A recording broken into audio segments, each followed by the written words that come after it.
Hello, my friends. I'm Chris, Coach B. Biffle. It is November 17th, and our show tonight is one of the most serious we've ever presented, teaching kids from shattered families. So I'm going to ask tonight that we not have too much sidebar chat. Let's keep ourselves focused on this serious topic, and every once in a while I'm going to ask you to vote 1 to 4 in terms of your support or endorsements for some of the notions that we're talking about. So let's go. Whole brain teaching for challenging kids is just doing incredibly on Amazon.com, one of the highest rated books among the millions on Amazon. Who out there in my audience has not only bought a copy but written a review?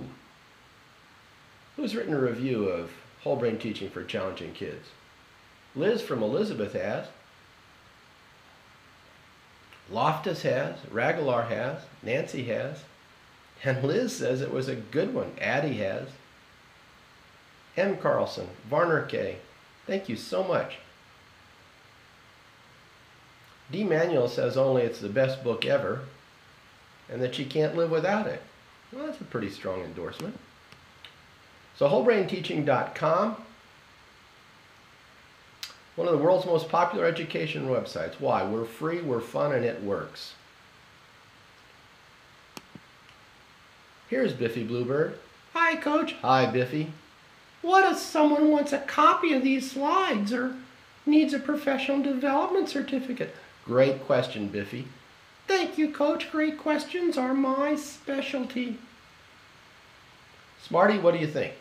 Easy breezy lemon squeezy details are at the end of this program. Thank you, Smarty. You're welcome, Coach. All right, here we go, my friends. A power program.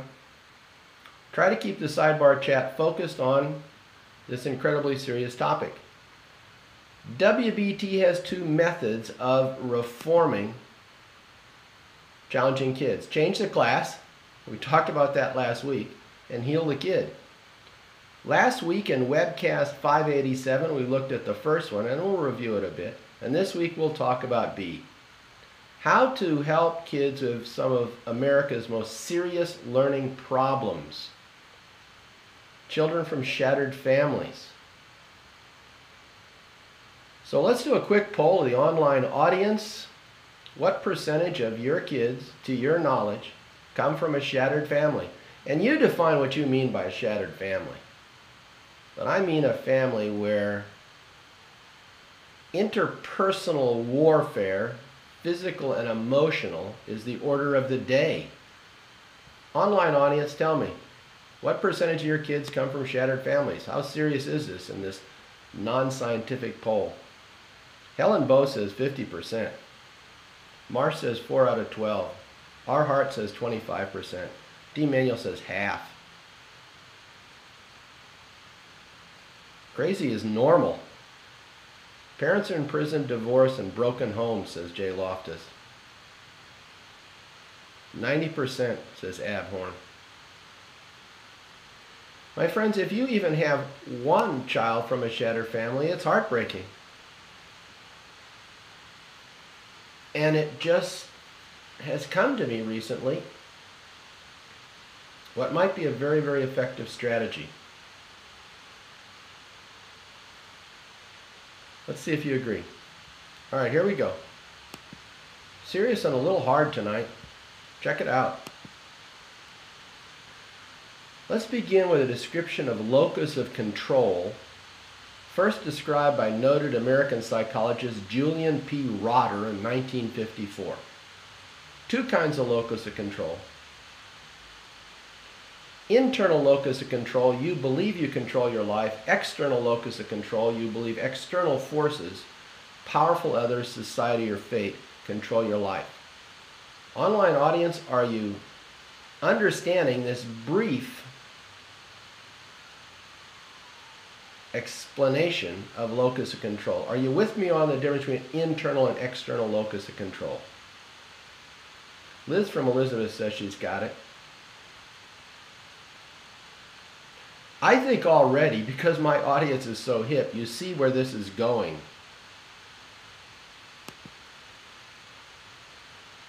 Are we going to say kids from shattered families have an internal locus of control or an external locus of control? What's your vote right now? Internal or external? Yeah, you see that? This is such a powerful way of thinking about things. Let's keep going. It's really going to change the way we do business in whole brain teaching. Internal locus of control, your actions, decisions, skills control your world. There's you, there's the world. Internal locus of control. External locus of control, you're shaped by powerful others. Your culture, upbringing, forces outside your control. Now let's just stop for a second. We all live in the same world, but we have two different perceptions of it. Either that the world is something by my choices and actions and strategy I can control and shape, or the world is something that's so powerful and merciless it's shaping me. An example of external locus of control, you're in the ocean without a life vest. You are being controlled by forces that are shaping your destiny. Drowning is not only a symptom of what happens in the ocean, it is a symptom and a good metaphor for what's happening to our kids and their families. They're drowning without life vests in a merciless world.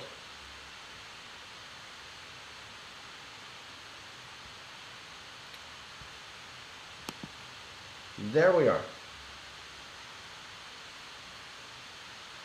Let's keep going. Now there's been a lot of work and a lot of study on these two attitudes. Internals have high self-esteem and possess strong self-efficacy. They believe they can accomplish their goals. Externals often have low self-esteem, not always, and a weak sense of self-efficacy. They doubt they can accomplish their goals. So if you have a kid or yourself and you have internal locus of control, your self-esteem is likely to be pretty high and you have a pretty good feeling about your efficiency in guiding your own life. The blame falls on no one but you. External locus of control, you often lack confidence in your ability to successfully guide your life. The world controls you.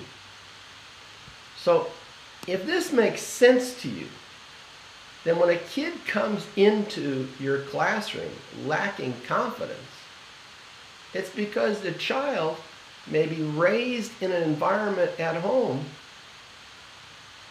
that's incapacitating his sense of himself or herself as an effective, powerful decision maker. All right. Online audience.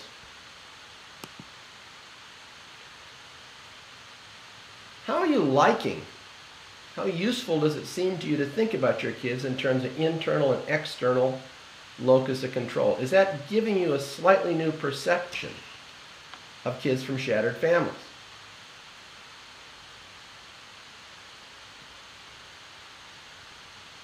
Puts things in perspective, says Bree007.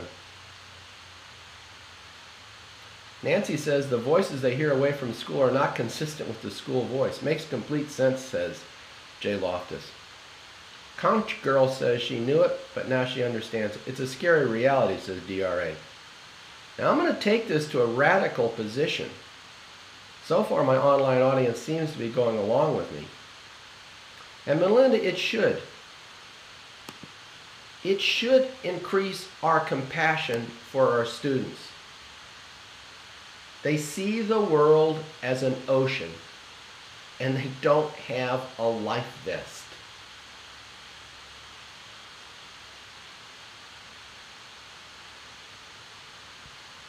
All right, here's my theory, and understand, I'm even going to make it boldface. My theory. It's just a theory, but here's my theory.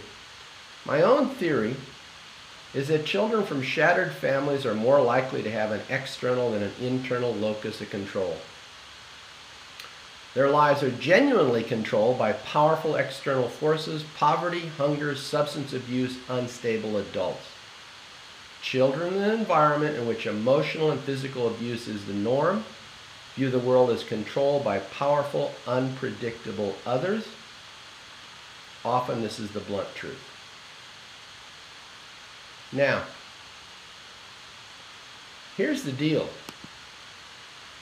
If we acknowledge that it makes some sense to say a child from a shattered family has an external locus of control, we're not going to fix that with a pep talk.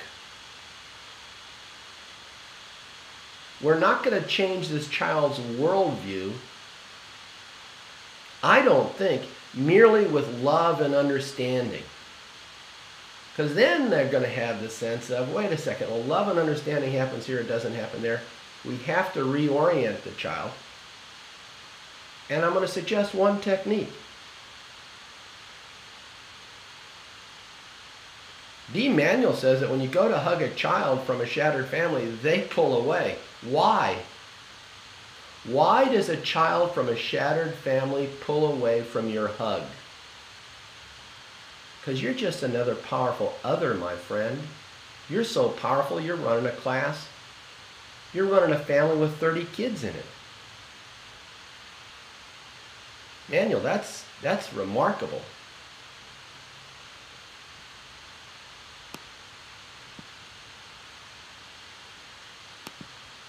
And why does a child rebel?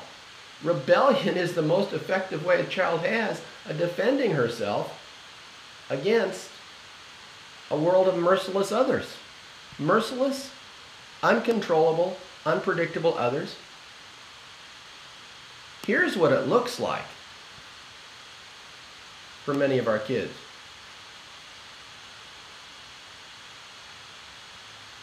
Powerful others. Parents, siblings, cops, social worker. They're all out there shaping me.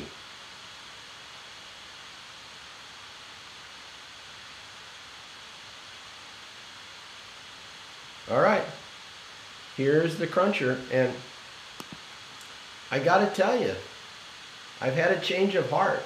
This is not just a new idea, it's a change of heart in terms of what we need to do in the classroom. And it's a completely new feature that I'm glad we have now. And I can't wait for my online audience reaction. What we must not do is add a teacher to the host of powerful others arrayed against the child. And we do that, and we have done it in whole brain teaching. We've made ourselves a powerful other.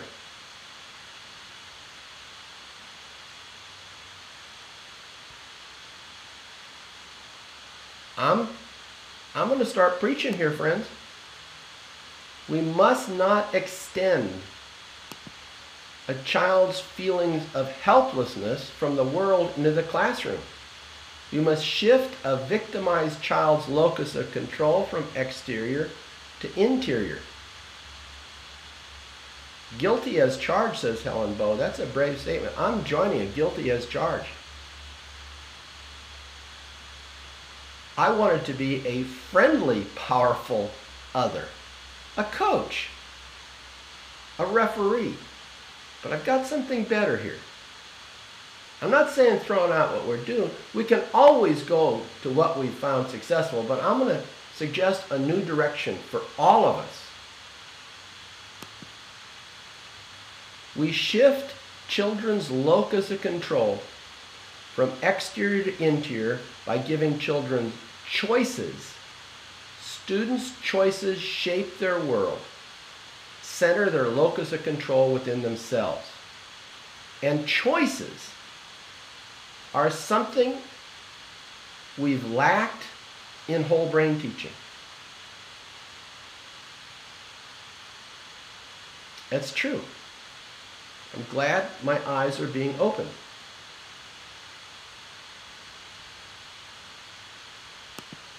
Now this is going to be radical. Here it is. In the most radical step we've ever taken in WBT, we're going to give children choices even when we are correcting their behavior. Let that sink in. Yes, we agree that choices are fine and dandy, but I'm taking it to a radical position that even when we're correcting their behavior, there ought to be some choices. So when I'm coming in as the most powerful other to correct their behavior, I give that child a sense of self-management by giving choices.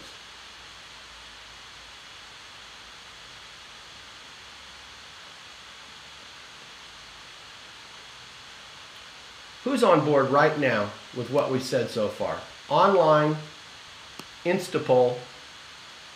Are you with me so far? Nancy says yes.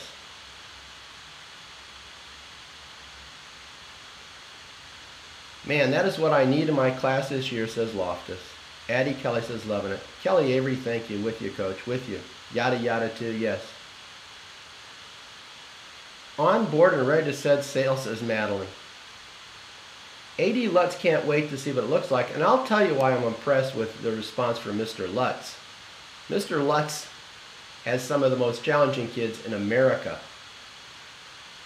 And Helen Bowe wants to hear more. All right, stay with me, my friends. I'm encouraged by your response, but I just felt like you'd be with me. Children are not going to be pawns within our system anymore. We're going to train them to be decision makers who shape the system to their needs. Here's the metaphor. We create the game. Kids choose the wisest playing strategy. That's it in a nutshell. I'm not saying we're giving them a choice to do whatever they want. Au contraire. Then their choices are impinging upon everyone else's choices. I'm saying that as in a game, we're setting the rules, but in a special way. That when we have to correct your behavior, you're still going to be in charge and able to make some choices. Now, here's the deal. Usually educational theorists stop here and say, well, we've got to give kids more choices. We may have even heard this. But the problem is, how? How do you do it on Monday? How do you do this? Biffle?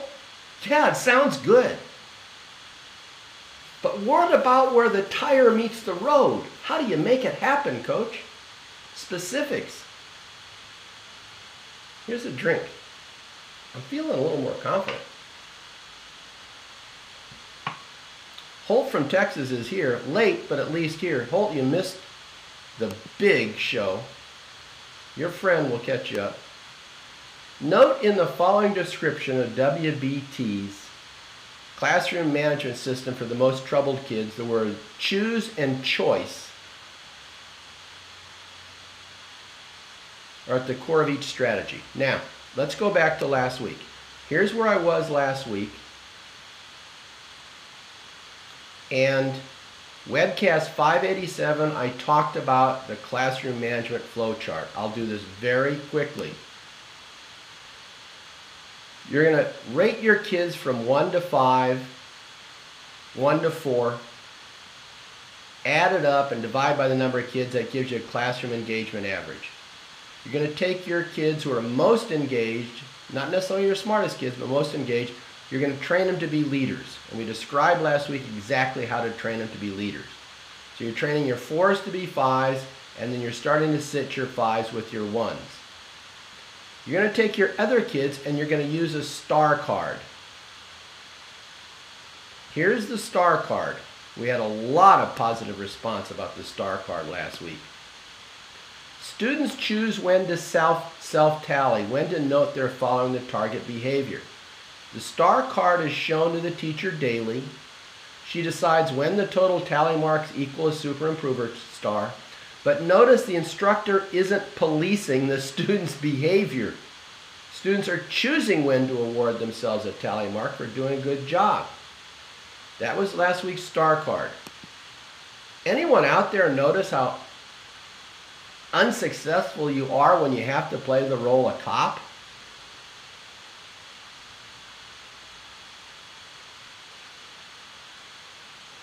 Anybody notice this? We don't make good cops. So this is last week, my friends. Yes, I'm coming up on this week. Now, this system, this flow chart, will work great for most of your kids most of the time. But we need an additional component for the toughest kids. We need one more piece. Let's put it in the flow chart. First of all, is everybody digging the flow chart thing as just a way to see how the whole system works? I am. I kind of like seeing how the whole system works. Thumbs up for the flow chart. I'm taking a drink before I add the next piece.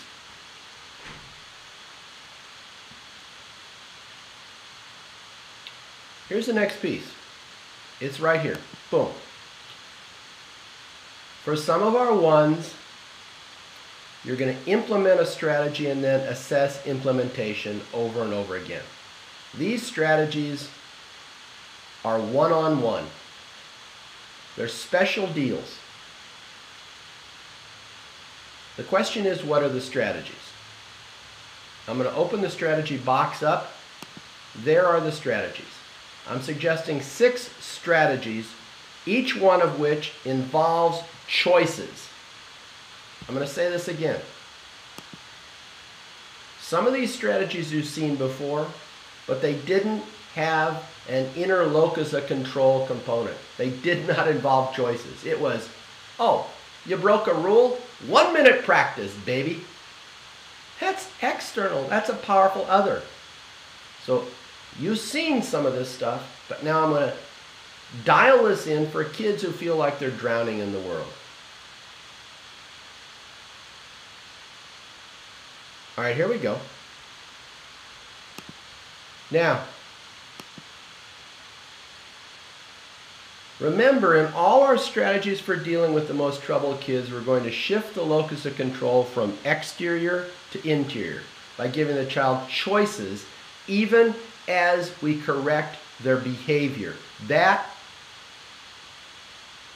may sound nutty, but my intuition tells me it's going to be magic. Let's look at our first strategy, the star card talk. Here's how it works. These are one-on-one strategies that you have for your most shattered kids. A star card is a perfect strategy for creating inner locus of control. Children choose when to give themselves tally marks for following a target behavior. They're scorekeepers in their own game. Will my online audience agree that the star card introduces choice into our classroom management system? Yes or no? Everybody agree or not?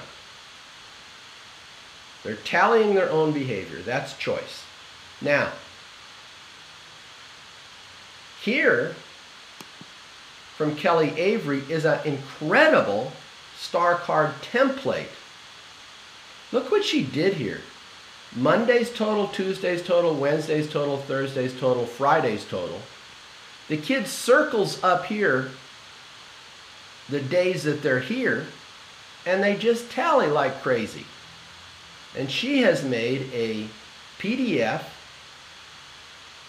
that she'll put on our Teacher Pay Teachers store.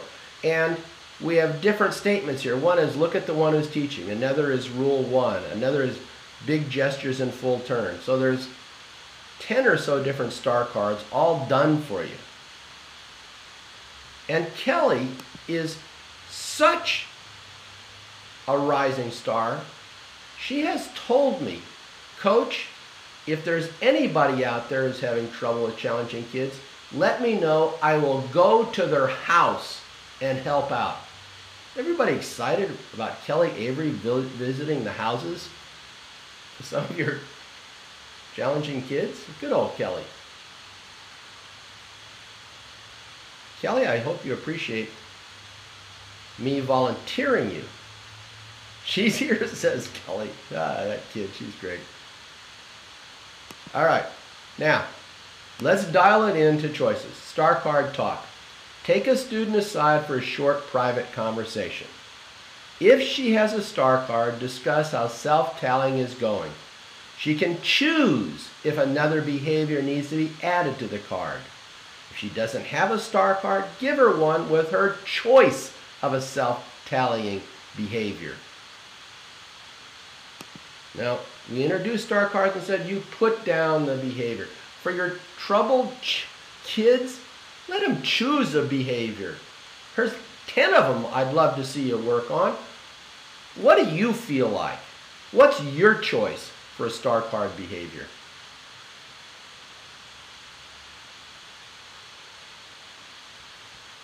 Okay, that's our first component. Now let's talk about the 3 choices talk. So these are components, listen to me, you're not going to use them all at once. This is enough to get you through a whole year. So the star card talk is where you can introduce choice. The 3 choices talk you're going to love. I'm just telling you right now, you're going to love it. If you're prepared to love it, let me know. Oh, you're going to love this one. Even Nancy and Andre don't know about the 3 choices talk.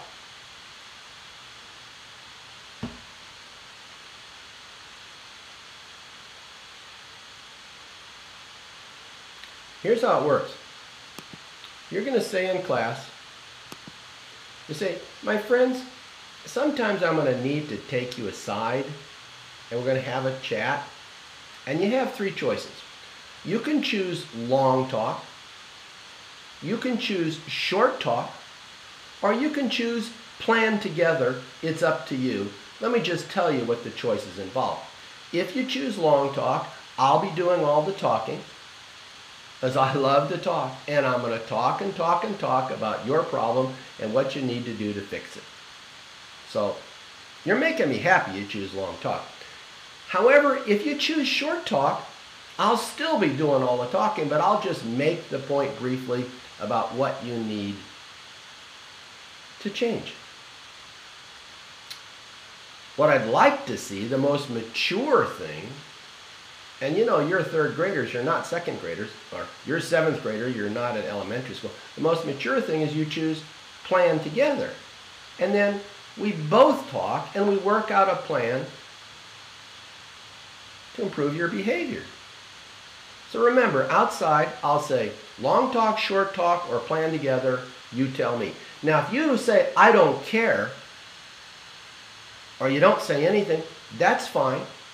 I'll pick for you. I'm taking long talk, baby, because I love to talk. All right, online audience, on a scale of 1 to 4, how are you feeling about long talk, short talk, or plan together? A.D. Lutz loves the last part. Getting lots of 4s here. Long talk, short talk, let's plan together.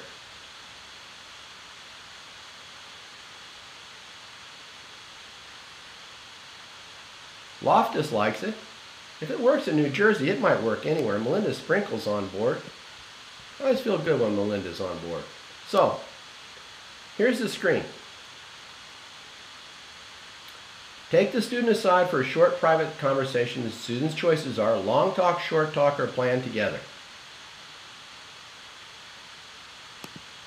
Do you see the importance of giving a kid a choice when you gotta do a face-to-face with them? I'll say that again. You usually have to pull a kid aside. They're truculent. You say some stuff, they don't get it, and before you know it, you're in an argument. Anybody ever notice that when you pull a kid aside, it can make it worse? It changes the dynamics when you say, here's your choices, my friend. Long, short, or plan together. It changes everything. Locus of control is now inside. The teacher is not a powerful other. The teacher is an option presenter. A plan together conversation, how could I model it? I would say, okay, look. You remember at the start of the year, we agreed on these rules, and the rule that we're having problems with here is raise your hand for permission to speak. Do you have any suggestions for me about how I could help you or how you could help you follow this rule a little bit better? You might want to sit someplace else, but I'd like to see you making some improvements in this particular thing. He understands the problem. Or you tell me why it is that you think this is kind of a difficulty for you. But now, let me point this out. Listen, everyone. Listen, listen, listen. Listen. When you're talking plan together, there's only one rule. I didn't put it in. One rule is you must use I talk. You're a teenager, you're talking to me, I don't want to hear about anybody else, just use I talk. You tell me about you. We're not talking about anybody else, just I talk. Everybody get it with the power of I talk? So the model would be, why do you think we're having this problem? What do you think we can do to fix it? How can we work this out? I talk. That's Lori White from Suffolk, Virginia. All right. So the three choices talk. You want them to pick plan together. And you know what? It may take quite a few times of planning together, which is the best. It may make your day. You know what? You say plan together and you don't come up with a plan, you say, oh, let's sleep on it. Let's talk tomorrow before class. I'll think about it, you think about it, but let's agree that we're going to work out some way to fix this thing. You don't have to fix it right then.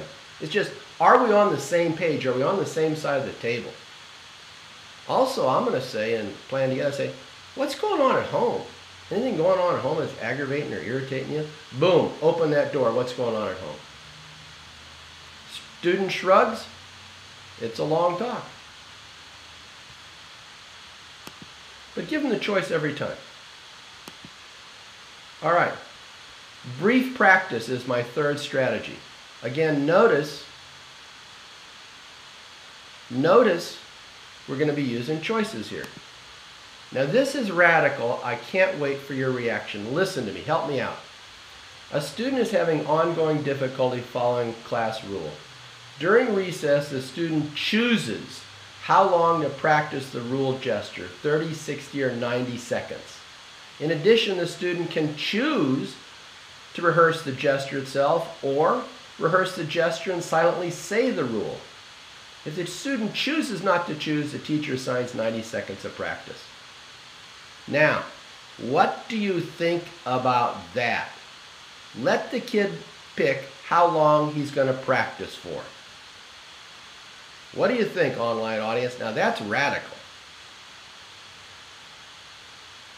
And I have an answer if they pick 30 seconds. Listen, if they pick 30 seconds over and over again, they're picking it.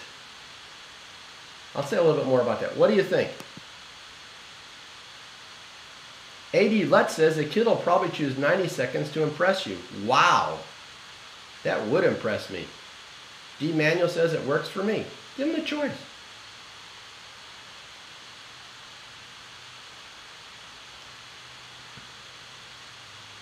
You see, typically we have them practice for a minute. My friends, it isn't the length of time that matters. It's the practice.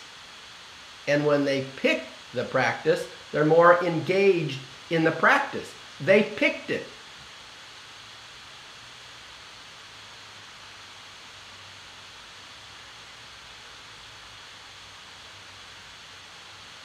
I'm getting some positive remarks. I'm going to go, I know this piece is controversial, but 30, 60, or 90 seconds practice, who's going to rate that 1 to 4 in terms of whether or not they like it well enough to use it? 4, 3, 2, or 1. 4 is the highest. What do you say? You like giving a kid a choice of how long to practice. A lot of 4s. What do we have to lose? A lot of 4s. I'm shocked and happy. Because here's the thing. Note this. We can always go back to the old system, but don't start there. We can always go back to saying, that's a minute of practice. But don't start there. If you want the kid to practice, give them a choice. Get more investment. Why? Internal locus of control. I'm controlling this situation. That's a novel experience for a child from a shattered family. If a child consistently chooses 30 seconds of practice, and I don't think they will necessarily, after a while, ask the child why it's a smart choice to improve her behavior by choosing 30 seconds of practice. Is her behavior really improving if she keeps having to miss part of recess? You can always change the rules of the game and assign 90 seconds later, but don't start there.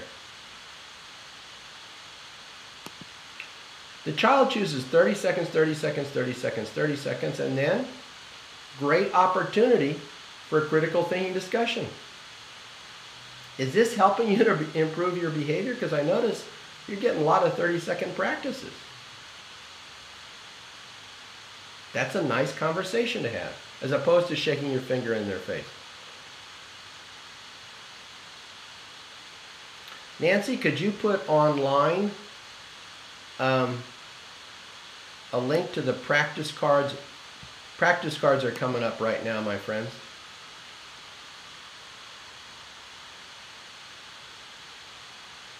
Here's the practice card talk. Notice we're talking about choice. Make a display like the one on the following screen. When a student breaks a rule, put a white rule number card in the student's card holder. At recess, the student chooses 60, 90, or 120 seconds for rule practice. A note is sent home with the student, who then has 3 choices. Add a note of explanation, add a plan for improvement, add nothing. Your choice, my friend. You want to know more about practice cards, go to webcast 565. Here's what your practice card display looks like. You have the student numbers up here. When they break a rule, you put the white rule card in their pocket. But now, the big deal is they're choosing how long they want to practice. People who've used practice cards online, tell me, how have practice cards worked? And typically people say they work fantastic, but will giving kids a choice for how long to practice increase their effectiveness? It makes it less like punishment. Who wants to be punished? That's external locus of control.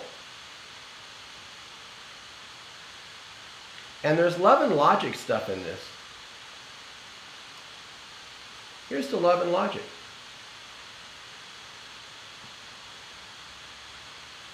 You do brief practice before practice cards. I'd like to know if Andre's found a way to use practice cards.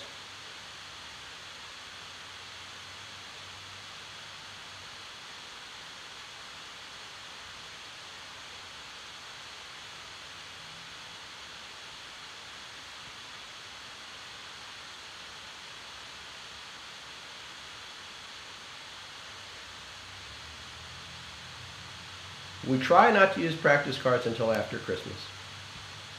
Now, volunteer guardian. Volunteer guardian, my friend.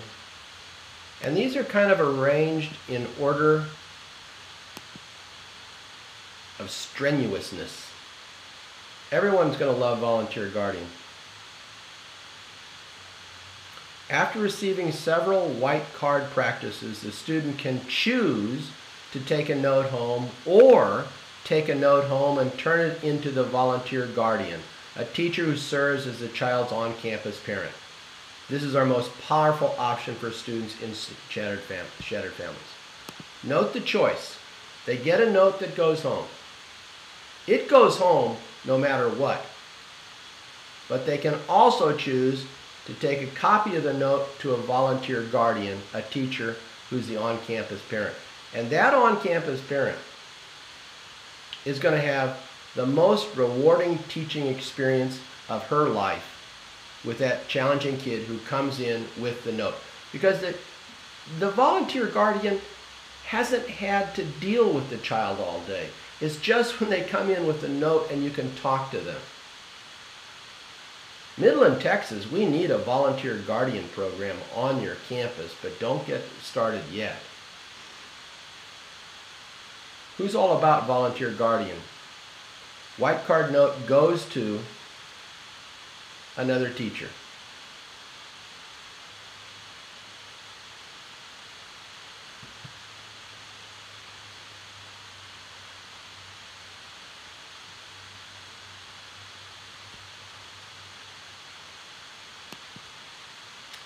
All right, and then the bullseye game. Who has tried the bullseye game and believes they couldn't live without it? Who's tried the bullseye game?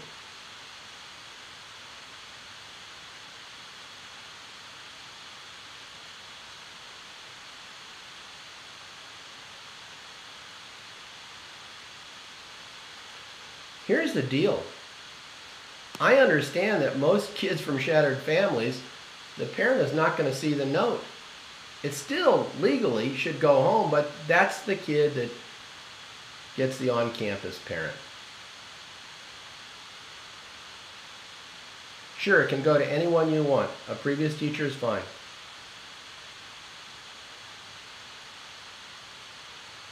Here's the bullseye game. Now these are large strategies we've done webcasts on. So make a display like this, 5, 4, 3, 2, 1, and in a one-on-one session you explain the difference between 1 behavior and 5 behavior. Role play it. 5 is the best kind of behavior. 1 is the most challenging kind. And you say at the end of the day, score yourself 5, 4, 3, 2, or 1 on your behavior. I'll score you. If our scores match, you get 2 points. You're 1 away, you get 1 point. We'll add up the points and you get a prize of your choosing. $5 limit. This is why we don't give away stuff. We save stuff for the bullseye game. It's powerful because students are rewarded for seeing the world from the teacher's point of view. Kid had a bad day. Kid says, yes, I had a bad day. Wow. How rare is that? You give him a 1. She gives herself a 1. Yes, thank you for being honest, taking responsibility. What's going on at home? You just got 2 points. Do not use the bullseye game until you have to.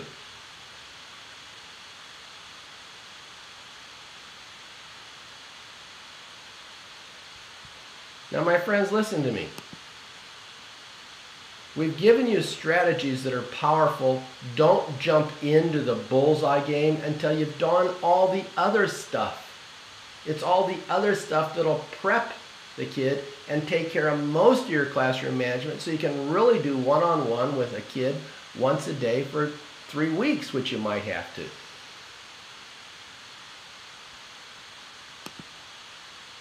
So the bullseye game is described in webcast 568.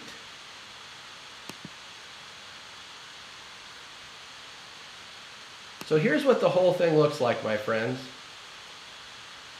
You're going to try the strategies, and then you're going to assess implementation. Look at me. Look at me. I'm taking off my glasses. When I say assess implementation, I'm not saying assess results. That's huge. If I'm assessing results with a challenging kid, I may not see any results for weeks. But if I assess implementation, I can tell whether or not I did a good job of presenting the strategy. Don't look at the results, look at how you did presenting the strategy. That's going to change your life. I'm keeping the glasses off. Listen, you are worrying about the wrong thing. Instead of worrying about the challenging behavior, worry about the consistency and the excellence of your implementation of the strategy to shape the challenging behavior. Control what you can control. Is everybody understanding what I mean when I say assess implementation, not results? Online audience, tell me. Are you with me on this? Assess implementation, not results. DRA says you betcha. Nancy says yes, coach. Wink 319 says yes.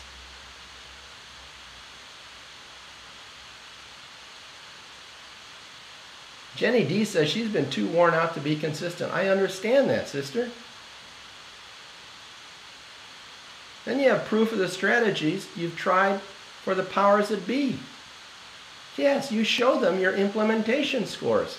Here's the deal. With the most challenging kids, you cannot assess the results of your strategy because positive results can take a long time to appear. That's what makes the kid extremely challenging. They're slow responders. So you should assess how well you've implemented the strategy. Thus, you can always have positive results. Keep assessing your implementation and you'll get better and better at the strategy. So here's what I say that you have to do. You've got LaDonna and you've got Wild Jack. On 5 different occasions with LaDonna, you tried the 3 choices talk, and you tried brief practice with her 5 times, and with Wild Jack, you tried the 3 choices. Give yourself a score on how well you implemented those. Did you choose the right time? Did you choose the right time? Were you free of distractions? Did you control your tone of voice? Did you have a smile on your face? Did you explain it clearly? How well did you implement it? Implement it and assess, and you get better at implementing. And the better you get at implementing, who knows, you might see some results.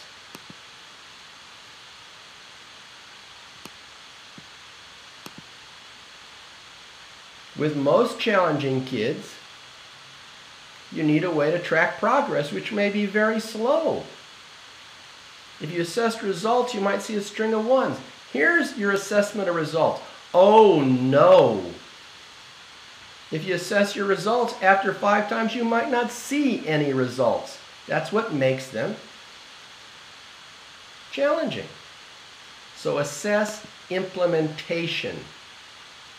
The beauty of assessing implementation is that it vastly reduces the anxiety of teaching challenging students. Control what you can control, your implementation of strategies. Look, I know teaching challenging kids causes you anxiety. I'm taking off the glasses. You might say, Coach, what do you know as a college teacher about challenging kids? Go on, say that to me. I'm taking a drink. Ask me, what do I know about teaching challenging kids?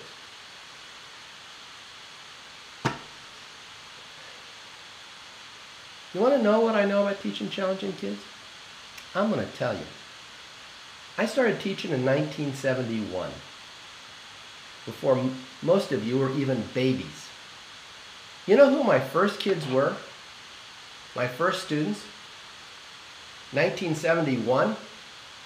Vietnam vets who'd spent 1 to 2 years shooting at and being shot at by North Vietnamese, many of whom had come home with heroin habits. Those were my first challenging kids. And I didn't have any help. As the years progressed and I became more concerned about the problems of my kids, for at least 20 years I put this note in my syllabus. I said, if you've got a problem and no one can help you with it, see me, I'll help you. I said that to 200 kids every semester. Whatever your problem is, if no one else will be on your side, I'll be on your side. Open door. And I had kids who took me up on it. Drug addicts, alcoholics, victims of abuse. Every problem that you can think of that young people suffer from in America, and I was in a barrio community college, came through my door. I had a kid who was an accessory to murder. Those are my challenging kids. And I didn't have these strategies. You understand what I'm talking to you about? I've had some experience.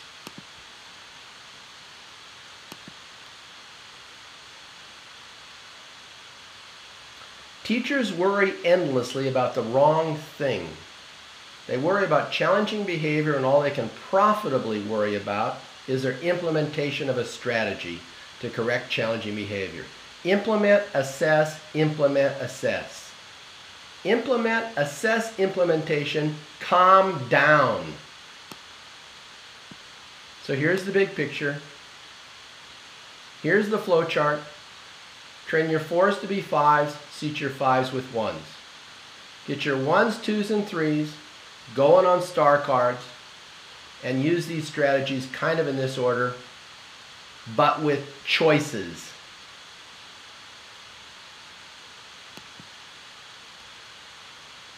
So short stairway to teaching heaven. Calculate your classroom engagement average. We did that last week. Train student leaders, pair leaders with challenging kids, use star cards, and then implement, assess, implementation, calm down. Use a tally sheet. See how you're doing. Here's where we've been over the last few weeks. Here's where we've been the last 3 weeks. Super improvers, reforming challenging kids, and teaching kids from shattered families. Here's Ms. Linenthal. Gosh, teaching kids from shattered families sounds great, but how could I get professional development credit for this broadcast and a copy of these slides? Ms. Linenthal, I'm so glad you asked. My pleasure, Coach.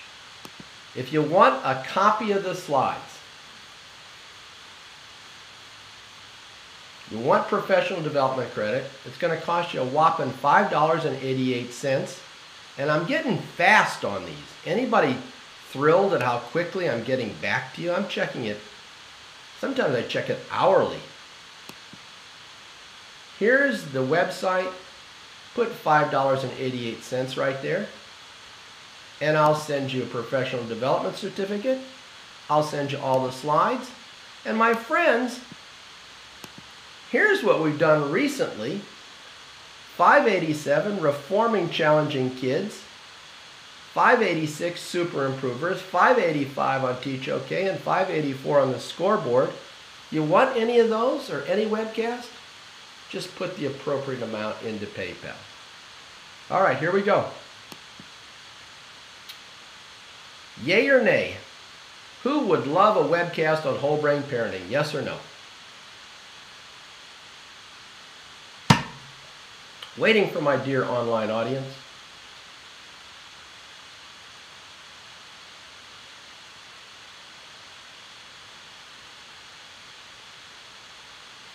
I'm thinking a series of short webcasts on whole brain parenting in January.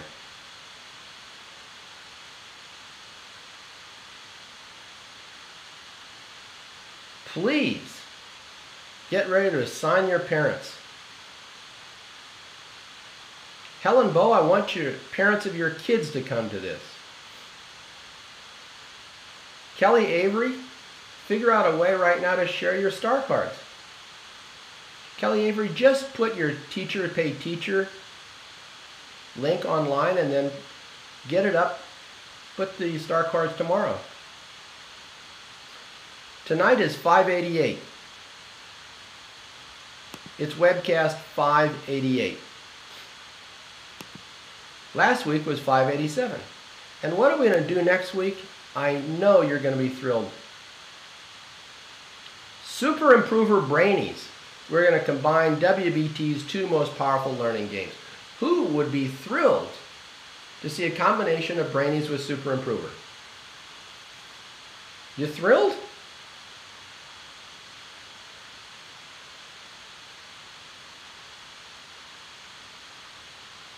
Let's put it all together. Brainies with Super Improver. You want me to come to your school, send me an email. There's no excuse. Chris Biffle at wholebrainteaching.com. Get your principal to send me an email. Let's figure out one way or another to make it happen.